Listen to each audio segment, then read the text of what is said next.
ইমামরা পড়ে, ইমামরা খুতবা সানি খুতবার ভিতরে পড়ে ইন্নাল্লাহা ওয়া মালাইকাতাহু ইউসাল্লুনা আলান নবী ইয়া আইয়ুহাল্লাযীনা আমানু সাল্লু আলাইহি ওয়া সাল্লিমু তাসলিমা।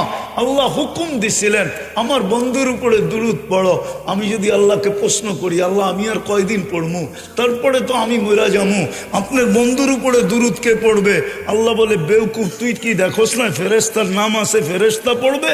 আমি যদি আল্লাহকে আবার প্রশ্ন করি, আল্লাহ একদিন তো ফেরেশতাও মরে যাবে, আপনার বন্ধুর উপরে দুরূদ কে পড়বে? আল্লাহ বলে তোর মতো ছাগল তো আর দেখলাম না।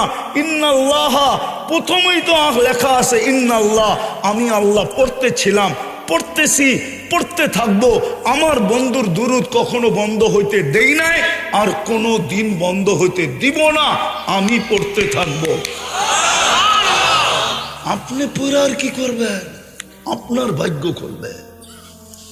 কিন্তু আফসোসে বলতেছি যে রসুল কিয়ামতের মাঠে ছুটতে থাকবে, উম্মতি উম্মতি বলুক না ওলামা, কোন নবী মার কথা বলবে কিনা, কোন নবী স্ত্রীর কথা বলবে কিনা, কোন নবী সন্তানের কথা বলবে কিনা, কোন নবী ভাই বেরাদরের কথা বলবে কিনা?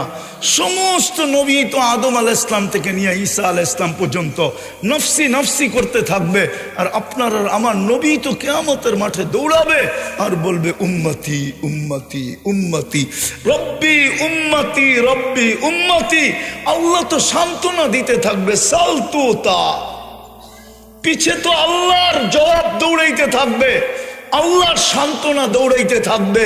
সালতুতা শাফি তুশাফা আল কিয়ামতু কিসমাইন আনতা তাকুলু উম্মতি আনা আকুলু রহমতি।